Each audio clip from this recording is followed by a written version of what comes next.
Good evening, brother, Christian, Muslims, and Jews. Jesus came only to announce the Messiah. After him, by consulting the Gospel, one quickly perceives that the Jews in the time of Jesus had only one obsession: when the Messiah will come.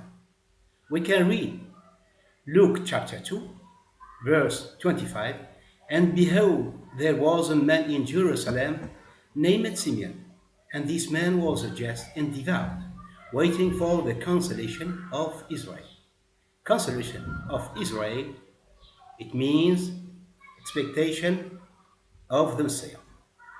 We can read also Luke chapter 2, verse 36. Now she, at the same hour, coming in, confessed to the Lord, and spoke of him to all that looked for the redemption of Israel. Redemption of Israel mean expectation of the Messiah. Mark chapter 50, verse 43, Joseph of Arimathea, a noble counselor, who was also himself looking for the kingdom. Kingdom, as we say, is the days of the Messiah, is the kingdom of the Messiah.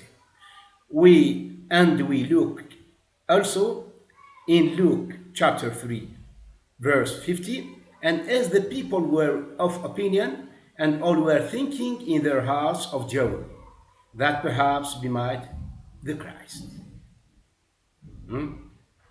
We can, all these verses show one thing, that the Jews had only one obsession: when will the Messiah come?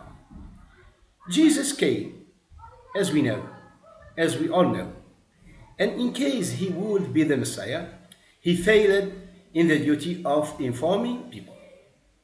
Here is the evidence. Number one, all we know that Jesus was baptized by John the Baptist. The Jews were flocking from all parts of the Holy Land to receive the baptism of John.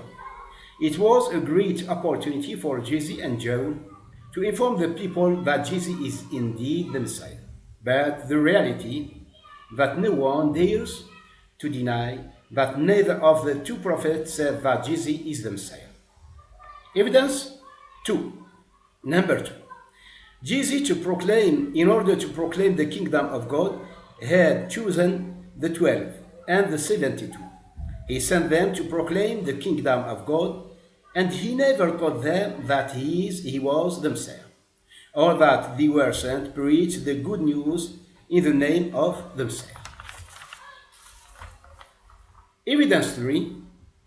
Jesus made the sermon on the mountain.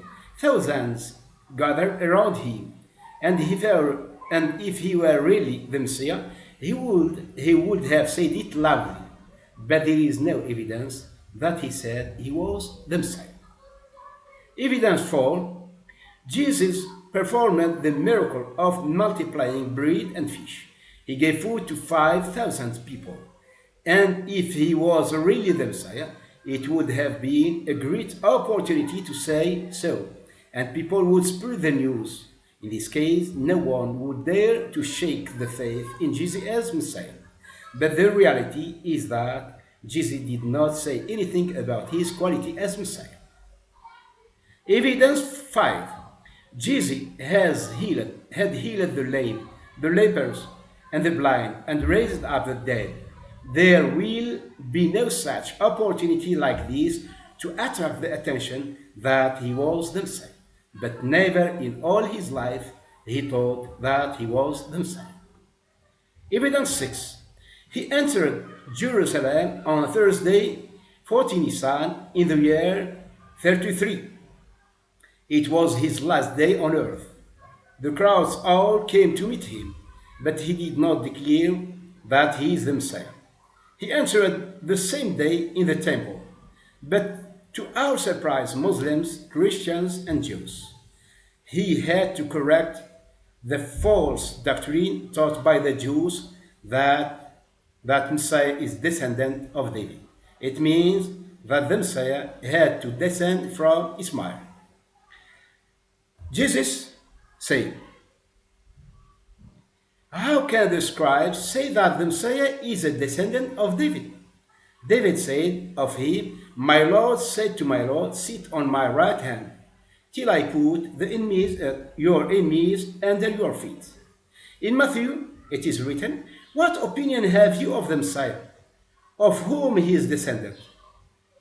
Mark 12, verse 35, Matthew chapter 22, verse 41, and Luke chapter 20, verse 41. It means that it goes without saying that the Messiah is invested with divine power to establish a kingdom of God on earth. But you know, Jesus said, but you know that I am the son of David, and I am not the one who institutes for God a kingdom.